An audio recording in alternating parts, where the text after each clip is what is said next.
Declare open the Economy and Infrastructure Committee public hearing for the inquiry into the impact of COVID-19 global pandemic on tourism and event sectors. Please ensure that mobile phones have been switched to silent and that background noise is minimised.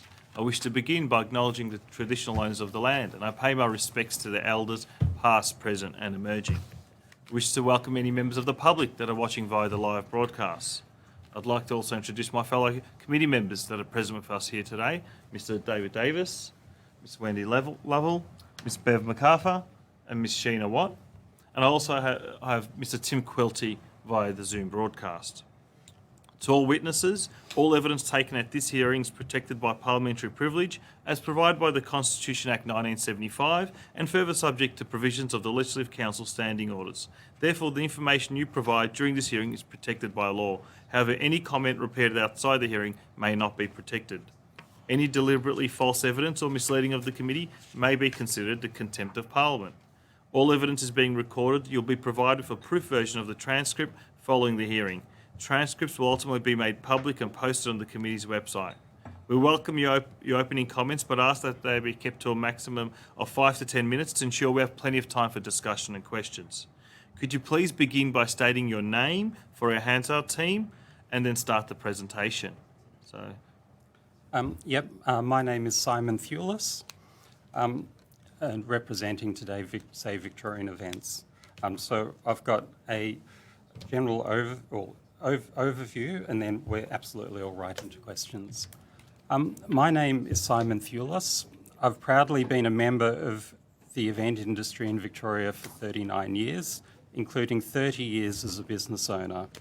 I've produced a vast range of events from major public events, music events, charity and community events, through to high-end business events, and have worked across nearly every part of Victoria's event industry.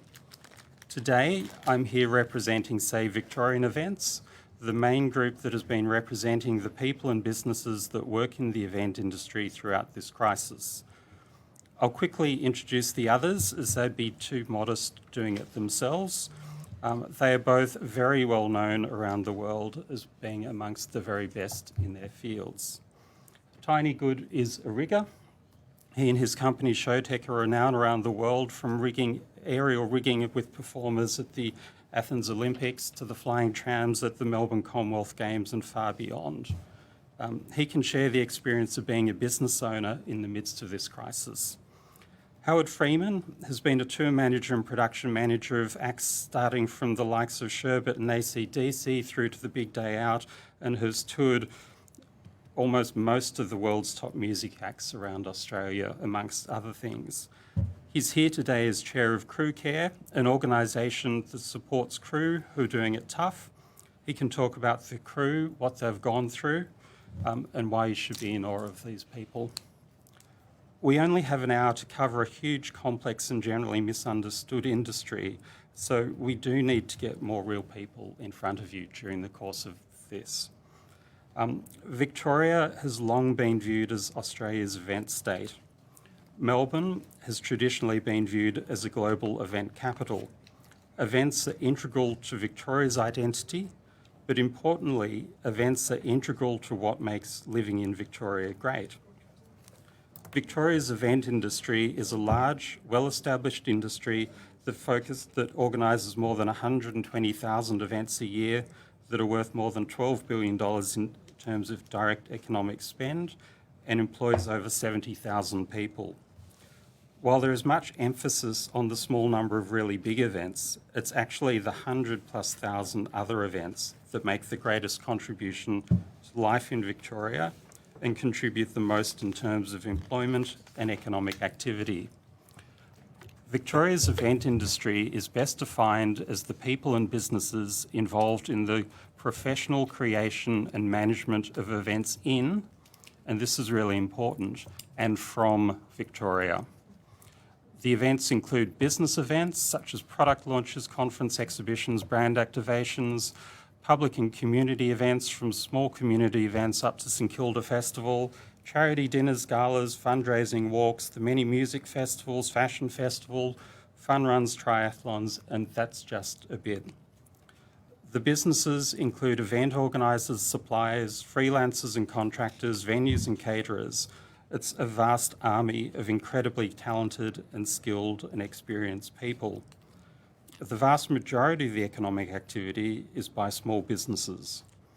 Importantly, a lot of the event industry businesses export their products, services and events around Australia and overseas. But it's important to understand what events are about, what they do. For a community event, it can be to build the sense of community, to connect people, to enable greater social cohesion, or just raise the spirits of the community. Business events will be about bringing people together to inform them, to build teams, to change the culture of the organisation, to embrace new technology or innovation. Not-for-profits, it can be about promoting their cause, educating their members, or raising funds for their work. Music festivals bring people together to share experiences they'll often remember for the rest of their lives. Some events are about marketing and tourism. The Grand Prix is an example of that. But in most cases, tourism is a benefit from the event and not the event's primary purpose. Events make an extraordinary contribution to life in Victoria and touch on the lives of most Victorians on a regular basis. But there is a lot of confusion about our industry. We do overlap with some other sectors, but we're very distinct from them. We certainly overlap with the arts, with festivals and the like, and similarly with sport, with some of the major sporting events and activities and activations at them. Some events do help drive tourism, but a lot actually don't. So the event industry is not the tourism industry. We have a completely different purpose, operational model, economic model, and supply chain. And again, many event industry suppliers export their services to other states and overseas, like Norwest, who are providing audio for the Tokyo Olympics and every Olympics since Athens, with the exception of Beijing. Most event companies organise events in other states, but a lot of the economic benefit and employment from those events still is happening in Victoria. Sadly, much of what the event industry does has been dumbed down to hotel room nights and trips to the Penguins. And at the government level, we do seem to have been kidnapped by tourism folk and vested interests. These three sectors, arts, tourism and sport, have received over $2 billion in state government support, while the event industry remains empty-handed and struggling. Save Victorian Events began back in July with 9 of us, all small business people with decades of experience at the front line. Between us, we know most of the industry. We were deeply concerned that our industry was being decimated and the government was doing nothing. We were watching all our friends and colleagues really struggling, with many losing everything. So we got to work organising, which is what we do for a living. We quickly had close to 2,000 people and businesses from right across Victoria's event industry actively involved in our campaign, writing emails, contacting their MPs, including you guys, doing surveys, and finally getting their voices heard. We've been the main source of information for the event industry about what's happening at government level, and the main source of information from the front line of the event industry back to government. We have ended up setting the agenda about the event industry at both state and federal level. Doing all this while struggling to keep our own small businesses alive. We have no funding, no staff, no supplies with government organisations. Being a very modern industry, we've taken a very modern approach to this. As an example, the largest online group for Victoria's event industry has 5,500 members. Our industry has never had a peak body. You'll hear it suggested otherwise later today, but it is complete nonsense for some pretty obvious reasons. Our group has spent 9 months at the front line, listening to all the real stories from our event friends and colleagues every week. We are still the only group to have done extensive surveys of our industry, and reading the detailed survey comments from 500, 700 of our colleagues was just horrific. We have shared quite a few of these comments with the inquiry. We have spent a truly extraordinary amount of time trying to deal with government over the last 9 months. There have been countless roundtables where we were talked down to by people with no real knowledge of our industry, often treating us as idiots. For so long, nothing happened. At one large roundtable in mid-November, on me asking why the event industry had received no financial support, the Deputy Secretary simply said that the event industry hasn't received any financial support because the event industry is not an industry. On asking soon after why there were still no published guidelines for business events, we were told that business events aren't really a type of event. Business events in Victoria are worth over $10 billion. Despite being one of the very hardest hit industries, it took us 8 months, so till February, to get a meeting to talk about financial support. It was only for 30 minutes and nothing's happened since. In stark contrast, we've spent a couple of hours with the most senior people in Federal Treasury talking about our industry. I'm back with the 2 IC there on Monday. There has still never been a meeting between the event industry and the Department of Health. Even though we have decades of experience in complex risk management, up to terrorism, hence we still have largely unworkable restrictions, guidelines and approval processes. There has just been an unwillingness to sit down and work through stuff together to get good outcomes. And as event people, we know that sitting down together and working through stuff is how you get stuff done. The last 13 months have been horrific for our industry. Over 100,000 events worth more than $10 billion have been lost. Most event businesses have lost the majority of their income. 74% of full-time jobs are no longer there.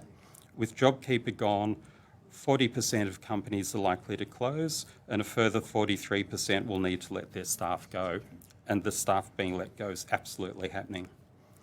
69% of the highly skilled freelancers we all rely on will need to leave the industry. And these are real people, it's not just numbers. Events are starting to come back again, but it is really slow.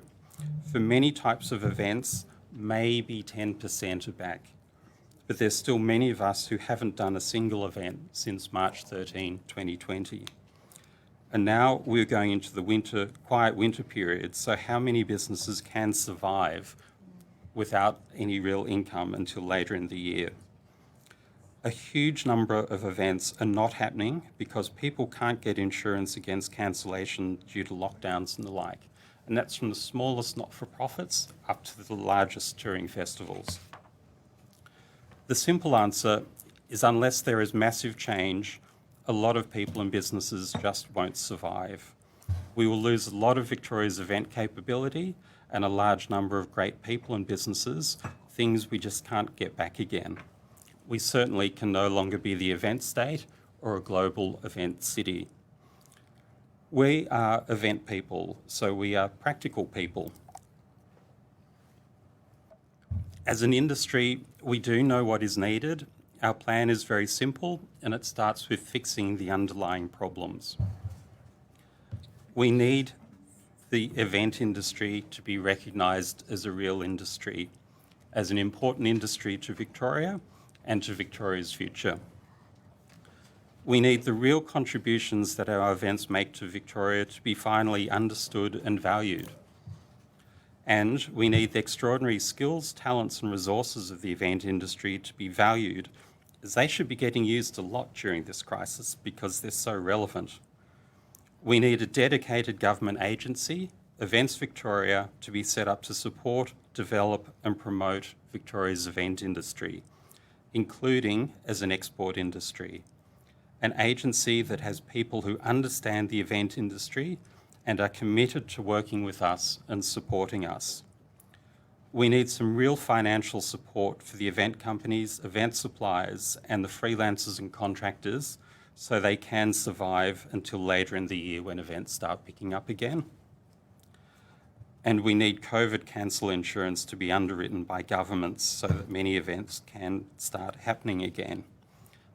The document you've all will have received goes through all of this in vastly more detail with vastly more recommendations.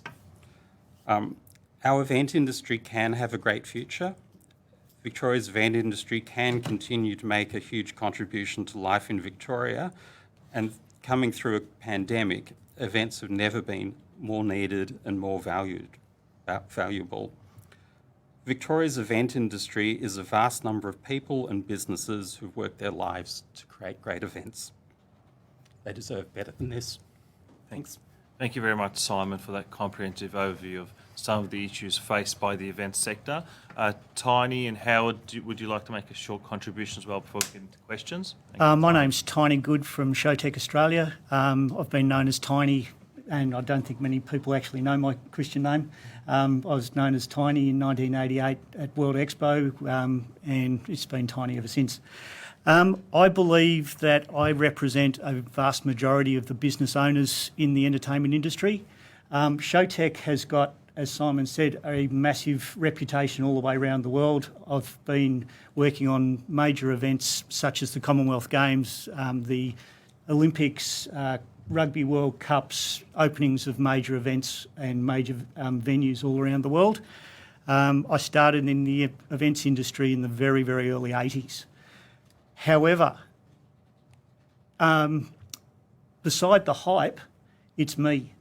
It's me, it's my wife, it's our house, it's all I've ever done. We don't have children because I look after my crew like my family. The impact of this is we have received the small business government grants, and I do thank the Victorian government for those grants. That's it. As a private enterprise, we don't qualify for any arts assistance. We don't qualify for any other government's assistance because we are a private enterprise. We're a small business, so we fall through that gap.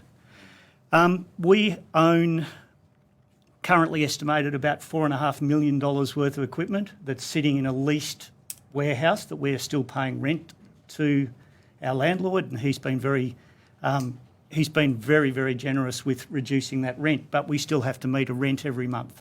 We've been surviving, keeping our crew on JobKeeper as much as we can, but obviously we still have to pay all of the taxes and other charges and insurances and everything else that go along with that. So JobKeeper is fantastic to actually put money in the pocket of the crew, but the on-cost to the business is actually horrific. And I don't think people actually understand how many dollars are required by the business owner to pay somebody on JobKeeper.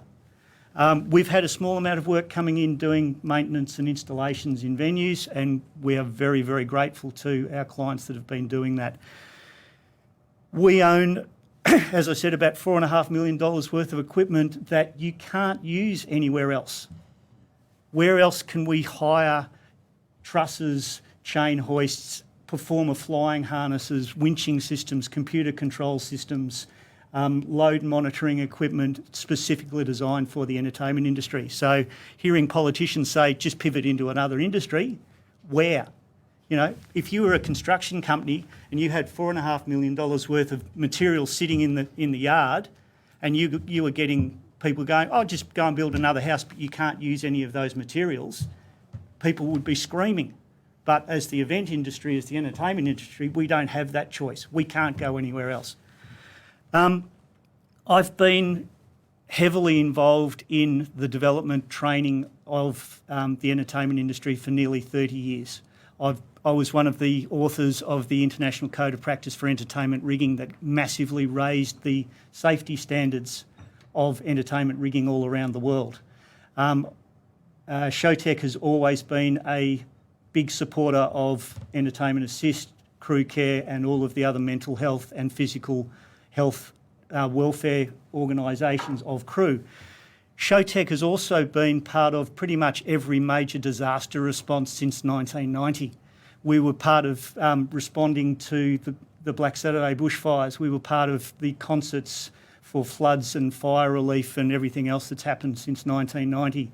We donated goods, services to people like Operation Angel, who delivered equipment to the floods in Queensland and more recently the bushfires, including our guys getting into trucks driving into central Victoria to drop off welfare packs for the firefighters and the emergency responders.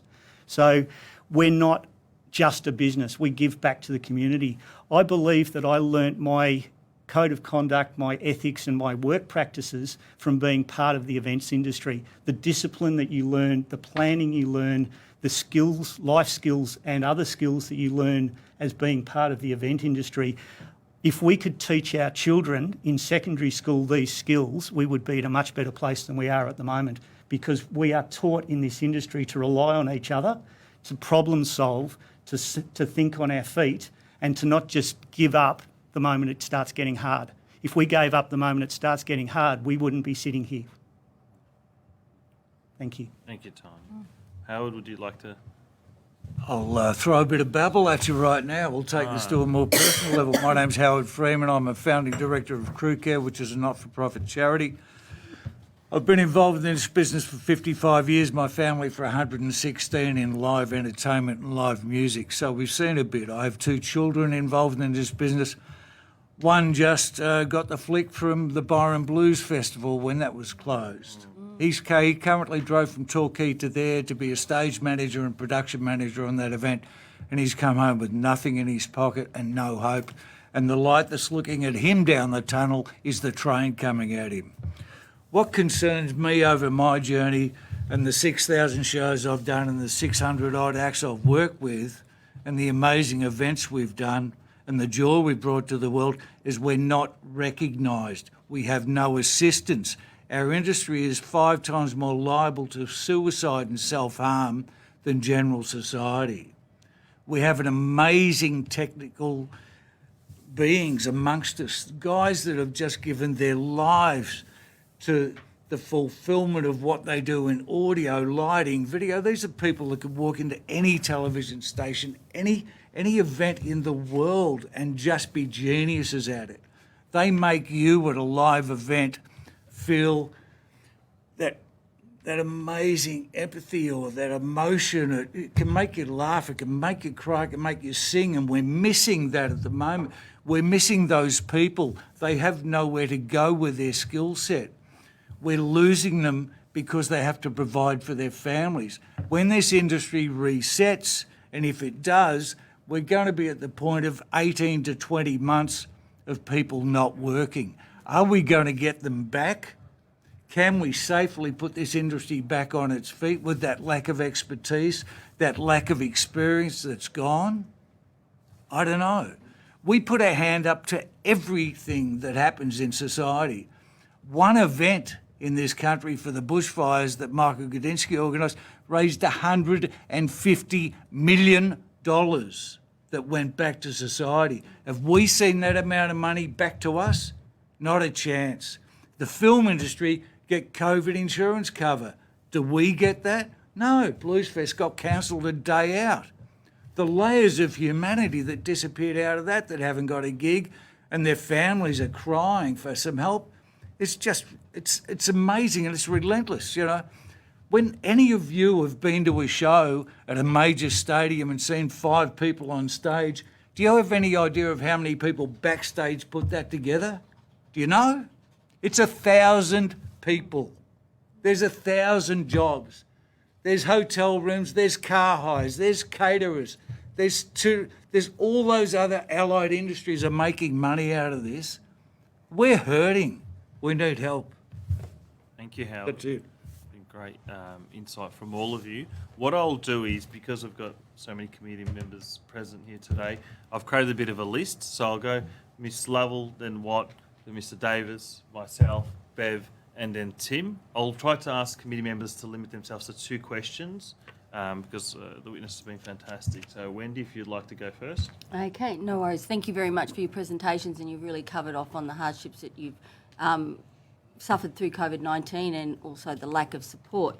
I'm just wondering if you can please tell us now what the barriers are to the industry to re-establishing and starting up having events again. Also, you said you haven't had any meetings with the Department of Health, but has there been a dialogue with you around how you can safely start up events? And also, just a little bit about, you touched on, no insurance, etc., and the cancellation of the Blues Fest, what that does to the confidence of the industry and what should be done by government to give you the confidence you can run events. So that's my questions all in one. Okay. I'm happy to kick that off. As far as barriers to events happening again, there's a number. One of them is that a lot of people cannot afford to risk the financial loss of a cancellation. You've all seen the Blues Fest example. We don't need to cover that. But if you're a not-for-profit who does one conference a year and that raises money for your operations, you might make $50,000 out of that conference. If that conference is cancelled at the last minute, your not-for-profit might lose $100,000. Therefore, there's a huge number of not-for-profits who just can't risk losing $100,000 because they don't have a lazy $100,000 lying around. And that goes right through the system, even up to major corporate events, that a large company, it's not going to send losing $500,000 on an event is not going to send a major retail chain broke. But there aren't many companies out there who are willing to put that much money out there and at the last minute potentially get nothing. So the fact that you cannot currently insure against that loss is a huge barrier.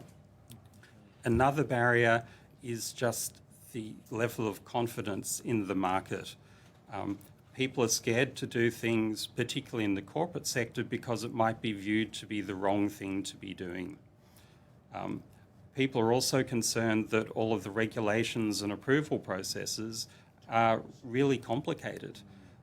As an example, there was one major music festival which got quite a bit of attention down on the Mornington Peninsula a number of weeks ago. They got their public event framework approval as the trucks were coming in to set up the event.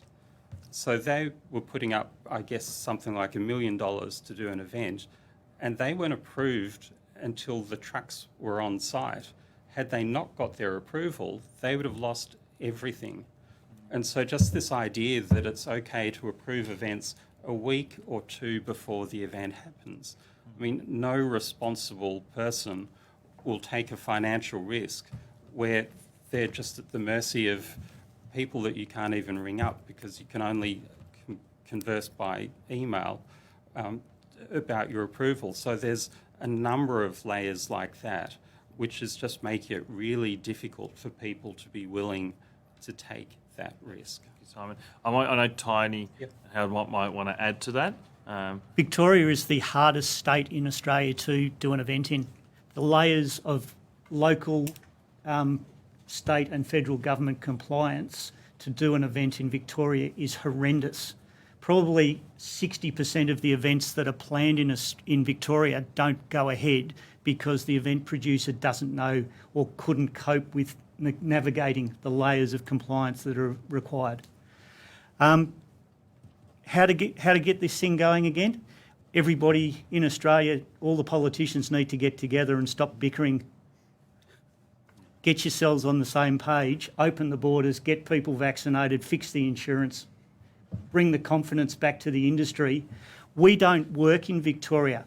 The entertainment industry, the event industry doesn't work in Victoria. We work in Australia. We work overseas.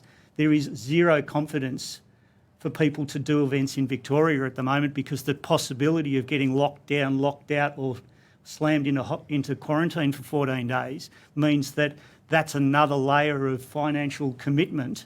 I mean, the crew, they go to Victoria to do one day's event, go back to Queensland into 14 days of quarantine that they have to fund.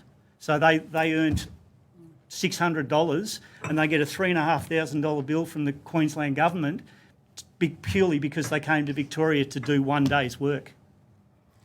Victoria prides itself on being the event capital of Australia. Victoria needs to now drive on a national basis, national discussion, some COVID compliance document, something that's got a level playing field from state to state. I'm not prepared to work with a promoter and send 14 trucks to Western Australia with a crew, and if there's a lockdown, that's going to cost that promoter $600,000. Stranded there. Those 2 weeks. They're stranded. You're gutted. you've got nothing. Absolutely stranded is what I'm saying. And that level of confidence has disappeared nationally. Just This, recent. this industry works, live music works on travel and movement, you know. I can leave Adelaide on a Friday night and be doing a show in Perth on Sunday, but I've got 2 drivers in every truck. I've got 14 trucks, I've got 28 drivers. I've got 90 crew. I've got 130 hotel rooms, you know. I've got 100 seats on a plane. It's like, the spend is huge. So to be stuck somewhere and then reschedule your other shows, and on the off chance that you can find a venue that can take the rescheduling, it's just, No, the nightmare is continuous. So the confidence in the industry is, we're smashed at the moment. Just recently, I was supposed to deliver a show for the Adelaide Festival. We'd loaded a truck. I was ready to drive. On the Thursday was when the Victorian government announced the circuit breaker. Immediately, all of my travel documents into South Australia were cancelled because I lived in Melbourne. We delivered the event because that's what we do. That I hired drivers from interstate, I hired crew from interstate, and those people I left in South Australia for 2 weeks because I couldn't afford to bring any of the equipment back to Victoria because I might not have got the trucks and the crew back there to do the load out. We lost $38,000 straight out of our account, and thank you very much to the government, we got $2,500 back. That's the reality of what border closures and lockdowns and circuit breakers are to our industry. And as a private small business, that's kicking us in the hip pocket, it's kicking the crew in the hip pocket, and it's completely undermining any confidence in doing what we do. no. Thank you for that, Tony. I might pass over to Ms. White, because I know she had a question, especially in relation to the live music industry. Yes. So can I just thank you all for your contributions today, and just to say that I've certainly benefited. I think the culture of Victoria has certainly benefited from all your good works over many years, and so thank you so much for that. I've only been in this gig 6 months, and before that I was on JobKeeper.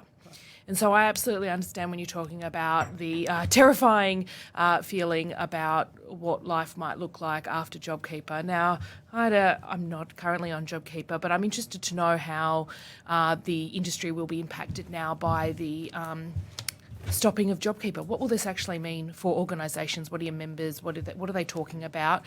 Some planning around that and insights on that I think would be enormously helpful. I mean, I can tell you that the top line numbers is we expect about 40% of businesses to close and another 43% to shed their staff. The other guys can talk about... That's in 3 months.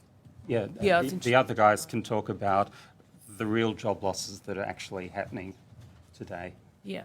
The majority of small businesses that I talk to every day have roughly 25% of the staff full-time and about 10% of the casual staff that they had prior to COVID. Okay. I've got business owners who are friends of mine, you know, mates for years, who are now paying their staff off their credit cards, who are selling their houses that they've worked all their lives for. That's the reality of losing JobKeeper. That's the reality of where we are. And they, in turn, one individual business might employ casually 200 to 300 people at an event, because they're the numbers you need to drive these events, you know? So it doesn't exist anymore. So there's 200 or 300 people haven't got $1 in their pocket as well. The toll on mental health of business owners having to bring 10 people that have been their friends and colleagues, and honestly, people that in my part of and most parts of our industry, we trust our lives to these people. You know, I'm walking around on the roof of Etihad Stadium at 37 metres in the air with a harness on, hoping that if I go over the edge, somebody else is going to pull me back. Right? I've had to tell 10 people that they're out of work. Yeah. I can't pay them. They've got nothing. We've gone through JobKeeper. We've gone through cash. We've gone through all of our reserves. We've got no work to give them. We can't keep them. I can't keep these people if I've got nothing to pay them with. Yeah. But the reality is, But the reality is I have to sit there, so I'm sorry for it, I have to sit there and face to face tell this person that I don't know how they're going to pay their rent or if they're going to be homeless tomorrow. Right? And you do that over and over again, it's... but the reality is the government finding a way for your industry to start up full time again rather than keeping you on JobKeeper. JobKeeper's just a stopgap. It's the industry You want starting up work. that's going to... Absolutely. And all of the guys want to work. You They don't really want a need- handout. They Yes, don't want not to be on, JobKeeper, yeah. No, on We wanna job work. seeker. They Want want, the want to creative work. spirits running and actually do it. we Second want to question share is what we what? do.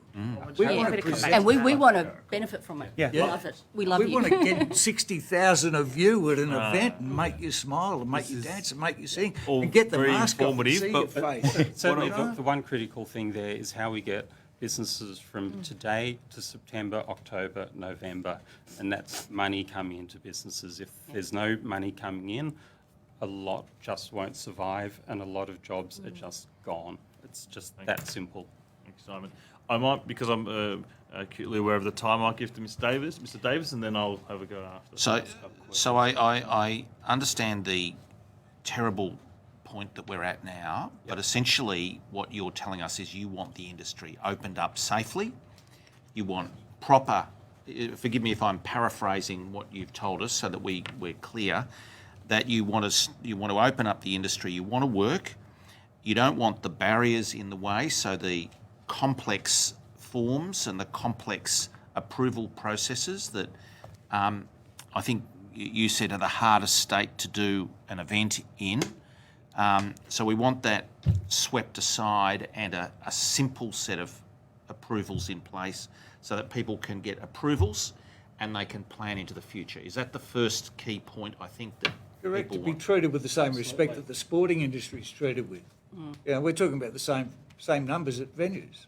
Yep. Why do we have to go through 7 hoops and they just... And roll ratios that make it uneconomic and so forth, and the hardest ratios in Victoria compared to anywhere else in the Correct. country. I mean, Yeah. in Queensland, event organisers sit down and work with their local Department of Health person to talk through their projects. In Melbourne, as an industry, we've never met. So we just want to actually sit in a room, come up with guidelines and restrictions that actually work, that are safe, and let events happen.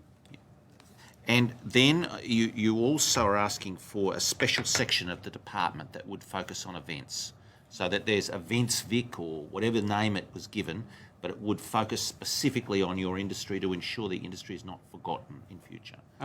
Absolutely. At the moment, there is not one single person I deal with in DJPR, and I've never met the secretary, but most people down. There is not one person who has a really good knowledge of our industry, how it works and what it's about, because their focus is tourism or it's sport or it's other areas. So we're at a hiding to nothing because it's not their job to support our industry and it's not their expertise. So we want an area where it is their job to know about our industry. We have and no it is head, their we have no job. lead. And it seems to me you're asking, just forgive me for paraphrasing because I just want to get this very crystal clear. You're wanting several other things as well. One is a way forward with insurance and the state government to step forward and help with COVID insurance. You can get fire insurance or, whatever other insurance, but you can't get insurance that enables you to recover something if the event goes south. Correct. Because of COVID. The film there needs to be industry has some, that. yeah, we need some, Yeah. and you also need some way forward that enables the complex sequence of approvals to go forward and specific money to support the back of house things that you're talking about. So you've got leasing of a building with $4.5 million worth of equipment, and there is no support from anyone for that ongoing lease whilst you're been in hibernation effectively. That's right, isn't it? That's correct. Yeah. So you need money there, specific money. You need insurance help, and you need the way cleared with all these ridiculous restrictions that are not grounded in reality because they're harder here than every other state. Correct, Thank you. absolutely. Thank you for that. I've just got a couple of questions of my own. Tanya, it was great to hear about the pro bono work, your sector in particular, and all of you do to raise funds whenever there's a natural disaster or any other event to show solidarity with fellow Victorians. I found that very touching and very important to state the amount that you give back. But I did have a question about what do you think is the most effective, mechanism or thing that the government could do in terms of going forward, in terms of direct support? Because you gave an example of the circuit breaker. I know the government did release, I believe it was over $100 million at that time to small businesses. But what is the single biggest factor you think going forward? Getting the borders open, keeping them open, getting people vaccinated, and sorting the insurance, so we can all get back to work. Is there any? Because to paraphrase into a single thing, give confidence back to the world that we are an industry and we are open for business. That's the one thing. Vaccines and insurance and all of these other things are things that can help, and certainly, I understand the political pressures around this, but the one thing is keep us open for business, allow us to do what we do, and get us back to work so that we aren't asking for money, we're asking to do what we do, to get us back to work, to get the guys working again. Is there any COVID, maybe Simon or Howard might know, is there any COVID insurance cover in any other jurisdiction that you could point to? So in Australia, is there any state that's providing that? Or for different sectors, you're saying? Yeah, for the film industry, you pay 1% of your budget, and that gives you COVID coverage. It's done through the two main insurers for the film industry, which is Sure and Allianz. So when you take out your cancellation insurance, the federal government is underwriting the COVID component of that.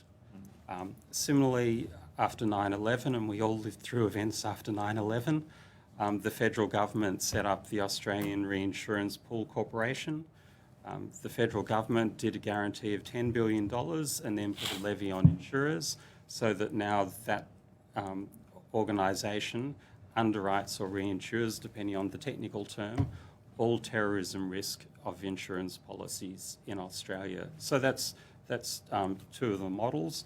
The Victorian model, obviously, there's building surveyors. Medical insurance. After the cladding stuff happened, they stepped in. It's being worked on in Germany, in Denmark. It's still going backwards and forwards in the UK, but it's something that's being discussed in nearly every jurisdiction around the world because it's a universal problem.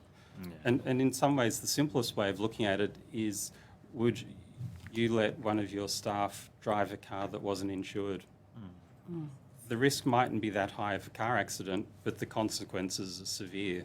So even if it's only 1% chance that your event might be cancelled, if everyone's losing their house, that's a really, really serious risk, and 1% is a lot more than a car accident. Thank you, Simon, Ty, and Howard. Like I said, I understand that the confidence aspect from just not the epidemiological aspect, the vaccine rollout, the community uncertainty, but also the insurance, the financial risk being managed too. So I understand that. It's certainly the financial risk and just helping businesses to keep paying their bills for the next 6 months, because if there's confidence back tomorrow and gigs start happening tomorrow, the suppliers won't see a bean until about 3 months' time, 4 months' time, 5 months' time.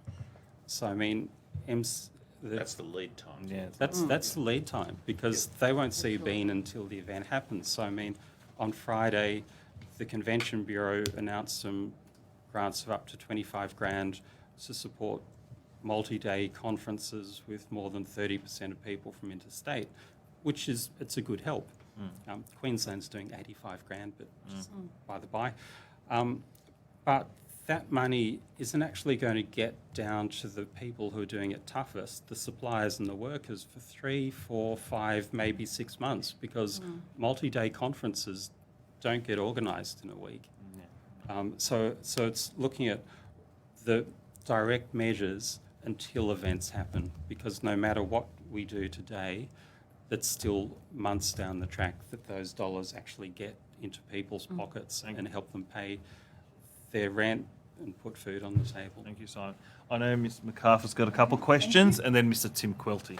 Bev? Thank you very much, gentlemen, for your comprehensive presentation. And I've been certainly impressed by today's presentation, but also in the representations I've received personally from members of your organisation. And the fact that the events industry is not recognised as an industry is a disgrace, and we need to do something about that. But I think one thing that you have impressed upon us is the fact that we've got to stop, we've got to be one Australia and not a series of fiefdoms where premiers act as emperors and close down borders with very little notice, affecting not only your industry but so many industries. I'm also incredibly impressed to hear about the extraordinary level of expertise and experience that your members have in running complex events, and the supply chains, the logistics, the staff management and the public interaction that's involved. And I find it extraordinary that in this state where we've done so badly in managing this pandemic, worse than any other state, that this talent pool that exists in your industry has not been utilised. Could you have managed hotel quarantine, testing and tracing, the lockdown of the towers? How would you have been employed and deployed in managing this state and its pandemic better with the skills and expertise that you offer? Yeah, I mean, In answer to your question, but Beverly, just quickly, at the start of the COVID pandemic, Crew Care put together a 30-page document offering to build temporary medical clinics adjoining hospitals in parklands, because we take venues of one purpose and change them into venues of another purpose, and then we give them back when we're done with that. We had the ability to put together temporary medical clinics. That went to every health minister in Australia, federal and state. We didn't even get a pat in the head or a kick up the arse for that. Thanks very much. We would have done it well. Thank you. I mean, the simple answers, I mean, it was horrific watching the Flemington Towers thing pan out and taking 3 days to get infrastructure in place, because what our industry does is you make half a dozen phone calls and there'll be marquees, there'll be power, there'll be the toilet facilities, there'll be the people to go door to door to check on supplies and things, the people to distribute goods, all of that sort of stuff. It's not that we have transferable skills, but that's all stuff that we do day to day. We build little cities in an instant. If you look at hotel quarantine, and it's delicate issues, so I won't wade in too far, but getting large groups of people from aeroplanes to hotels, culturally mixed, some with security risks, getting them checked in, monitoring all of their dietary requirements, all of their other needs, keeping track of them, all of that stuff. I mean, that's what That's your day job. conference What I do for a organisers living. do day in, day out. And even down to, I mean, if we do a large conference, we'll have people based in the hotel to be the interface, to make sure that everything happens, to make sure that all the dietary requirements are followed, because 30% of you punters on an event will have a dietary requirement, I can assure you. And then similar with security operations, that's what we do. We have a long way to go in this pandemic, but there's this bunch of people. We have serious risk management skills, we have serious contingency planning skills, we have amazing logistics skills. I mean, you can ask Howard about touring Andre Rieu with 125 semi-trailers going around the country. That's logistics. It's not building a little support thing for Flemington. It's not building a temporary vaccination centre. So we have a massive skill set there and massive resources as an industry, and that's what we do. So above all else, your industry could have actually helped Victoria in ensuring that we didn't have 800 deaths resulting from hotel quarantine. That is the sort of work Not only- you could have been kept employed. Not only could we stuck our hand up over and over and over again, and very rarely even got acknowledgement that we were standing there. Howard, how long did it take to move Falls Festival a few years ago when we had the bushfires and we had to evacuate that site? We took a venue that was built to accommodate 30,000 people, and we moved it overnight and played the following day. with 40 acts on a stage that we built in a paddock in a hay shed. We have that ability to do that. We will not stop. We pride ourselves on our ability to think on our feet and get results. So you're not only on your knees, your skills have been wasted throughout this entire year in this pandemic. That's a tragedy. Thank you for all that. I might pass over to Mr. Quilty because I know he's eager to ask a question. Okay. Some of my questions have already been answered or asked.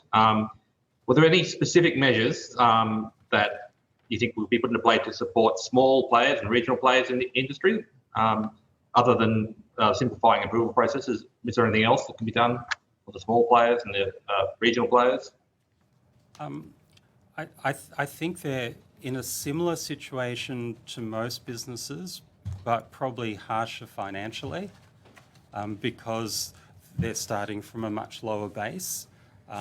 So I guess I would again be saying there needs to be the financial support to them and just making the processes much, much simpler so those events can start happening again. In that the process, I know, is very Melbourne focused. It's very focused on big organisations who have the ability to deal with vast amount of stuff. I mean, I've spent 9 months dealing with the government and I struggle with some of the regulations. So smaller event operators in regional centres, I mean, they will just struggle. It has to be simpler, and it can be much simpler without compromising on any safety or health things. The rural councils pretty much take the lead from the Melbourne Council and from the Victorian government. So they're immediately on a 6 to 12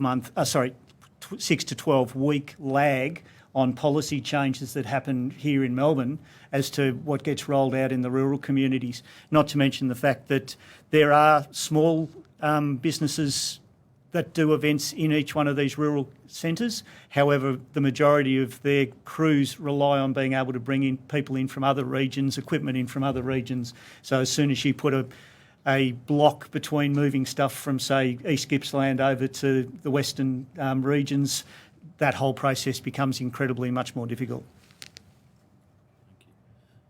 Tim, did you have another question? That's good. I'll allow one final question because Ms. Lovell... it's okay, Mr. Davis covered off on it. On that point, I just want to actually thank all of you for your insightful presentations. I found it very informative and it was an interesting perspective. I did want to say, I know I've actually got a few more questions on my mind that's come up from this presentation. If the committee wanted to write to each of you or any of you about a specific issue, would you be happy to get back to us? Absolutely. Fantastic. Secretary will note that. So I'll even buy the coffee. Oh, no. Like I said, Well, the other thing too is if, as the inquiry proceeds, there's material comes around the events sector that you think you can elucidate, you shouldn't be afraid to add supplementary comments. I mean, certainly the key thing for us is that you're hearing from 3 of us today who are at the absolute front line.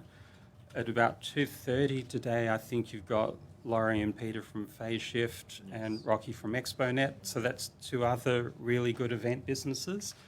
And that's all you've heard of from so far. Then I believe you're off for 3 days on tourism. We're a big, complicated industry. We will keep putting in recommendations of the many other business people that you should be talking to give you a really good understanding. Because I guess one of the reasons why our industry suffered is because it's people who know very little about our industry making big decisions about us. And we don't want you to join that group, that there are many good people in our industry who can tell their stories.